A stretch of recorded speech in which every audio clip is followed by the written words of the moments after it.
Russia Ukraine യുദ്ധം ആരംഭിച്ച 3 വർഷം കഴിഞ്ഞിട്ടും യുദ്ധം അവസാനിപ്പിക്കാനുള്ള നടപടികൾ അവർ ഒരു വിട്ടുവീഴ്ചയ്ക്കും തയ്യാറല്ല എന്നാണ് പറയുന്നത്. യുക്രൈൻ ഭരണാധികാരി വ്ളാഡിമിർ സെലൻസ്കി വ്യക്തമാക്കുന്നതും അതുതന്നെയാണ്. 2022 ഫെബ്രുവരിയിലാണ് റഷ്യ യുക്രൈനെതിരെ സൈനിക നടപടിയിലേക്ക് കടന്നത്.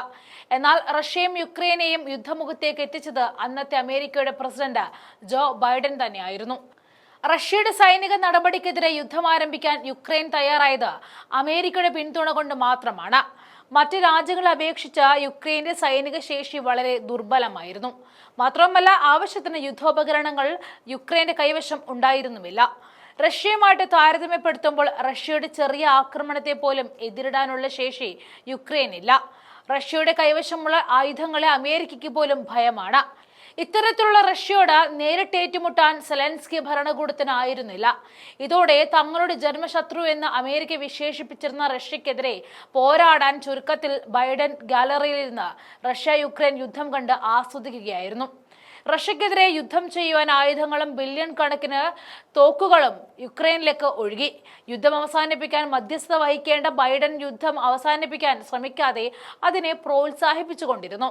എന്നാൽ അമേരിക്കയുടെ തലപ്പത്തേക്ക് സാക്ഷാൽ ഡൊണാൾഡ് ട്രംപ് എത്തിയതോടെ യുക്രൈൻ റഷ്യ പോരാട്ടത്തിന് ഗതി തന്നെ മാറി മറിഞ്ഞു.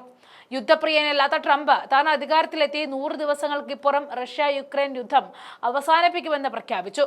ട്രംപ് വന്നതോടെ സെലൻസ്കിയുടെ ശനിദശ ആരംഭിച്ചു. കാരണം റഷ്യൻ പ്രസിഡന്റ് വ്ളാഡിമിർ പുടിൻ ട്രംപിന്റെ അടുത്ത സുഹൃത്തുക്കളിൽ ഒരാളാണ്. അങ്ങനെയുള്ള പുടിനെ പിണക്കാൻ ട്രംപിന് കഴിയുകയില്ല. ഇതോടെയാണ് അമേരിക്ക യുക്രൈന് നൽകി വന്നിരുന്ന സൈനിക ധനസഹായങ്ങൾ കുറച്ചത്. യുദ്ധം അവസാനിപ്പിക്കാൻ ട്രംപ് മധ്യസ്ഥതയ്ക്ക് ശ്രമിച്ചുവെങ്കിലും റഷ്യ മുന്നോട്ട് വയ്ക്കുന്ന ഉടമ്പടി യുക്രൈന് സ്വീകാര്യമായിരുന്നില്ല. 3 തവണ സമാധാന ചർച്ച നടന്നെങ്കിലും ഒന്നും സെലൻസ്കിക്ക് സ്വീകാര്യമായില്ല. യുക്രൈനെ സഹായിച്ച തങ്ങളുടെ ആയുധ ശേഖരത്തിൽ വൻ ഇടിവ് വന്നെന്നാണ് അമേരിക്ക ഇപ്പോൾ വെളിപ്പെടുത്തിയിരിക്കുന്നത്. യുക്രൈനിലേക്കുള്ള അമേരിക്കയുടെ നിർമ്മിത ആയുധങ്ങളുടെ കയറ്റുമതി പെന്റഗൺ നിർത്തിവച്ചതായി പൊളിറ്റിക്കോയും NBC ന്യൂസും റിപ്പോർട്ട് ചെയ്തതോടെ അമേരിക്കയുടെ വെളിപ്പെടുത്തൽ യാഥാർത്ഥ്യമാണെന്നും തെളിഞ്ഞിരിക്കുന്നു. യുദ്ധോപകരണങ്ങൾ തീർന്നു പോകുന്നതിന്റെ തോത് സംബന്ധിച്ച ആശങ്കകൾ വർദ്ധിക്കുന്ന സാഹചര്യത്തിലാണ് അമേരിക്ക ഈ തീരുമാനം എടുത്തത് എന്നാണ് വിവരം. അമേരിക്കയുടെ പ്രതിരോധ സെക്രട്ടറി പീറ്റ് ഹെഗ്സെത്ത് ഉത്തരവിട്ട അമേരിക്കൻ ആയുധ ശേഖരത്തിന്റെ ഒരു ആഭ്യന്തര അവലോകനത്തെ തുടർന്നാണ് ഈ തീരുമാനം. ഡസൻ കണക്കിന് പാട്രിയറ്റ് മിസൈൽ ഇൻഡസ്ട്രിറ്റുകൾ സ്റ്റിയറിംഗ് ഫയൽസ് ചെയ്തിരുന്ന MM-115 പീരങ്കി ഷെല്ലുകൾ എന്നിവ അമേരിക്കയുടെ ശേഖരത്തിൽ കുറഞ്ഞു വരുന്നു എന്ന ആശങ്കയാണ് ഇപ്പോഴുള്ളത്.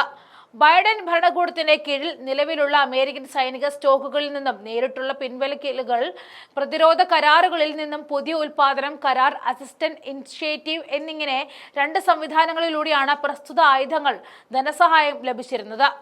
അമേരിക്കയുടെ നിലവിലുള്ള ആയുധങ്ങൾ കുറച്ച് മാസത്തെ കൂടി മാത്രമേ നിലനിൽക്കൂ എന്ന് പൊളിറ്റിക്കോ റിപ്പോർട്ട് ചെയ്യുന്നുണ്ട്.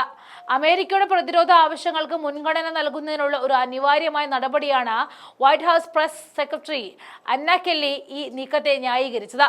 ലോകമെമ്പാടുമുള്ള മറ്റ് രാജ്യങ്ങൾക്ക് നമ്മുടെ രാജ്യത്തിന്റെ സൈനിക പിന്തുണയും സഹായവും സംബന്ധിച്ച DoD അവലോകനത്തിന്റെ തുടക്കം അമേരിക്കയുടെ താൽപര്യങ്ങൾക്ക് പ്രഥമ പരിഗണന നൽകുവാനാണ് ഈ തീരുമാനം. അമേരിക്കൻ സായുധ സേനയുടെ ശക്തി ഇന്നും ചോദ്യം ചെയ്യപ്പെടാതെ തുടരുന്നുവെന്നും അവർ ചൂണ്ടിക്കാണിക്കുന്നു. അമേരിക്കൻ കോൺഗ്രസിനെ അറിയിക്കാതെ യുക്രൈന് ശേഷിക്കുന്ന സഹായം മരവിപ്പിക്കാനോ മന്ദഗതിയിലാക്കുവാനുള്ള പെന്റഗണിന്റെ തീരുമാനം നിയമപരമായ ആശങ്കകൾ ഉയർത്തിയേക്കാം എന്ന് പൊളിറ്റിക്കോ ചൂണ്ടിക്കാണിക്കുന്നുണ്ട്.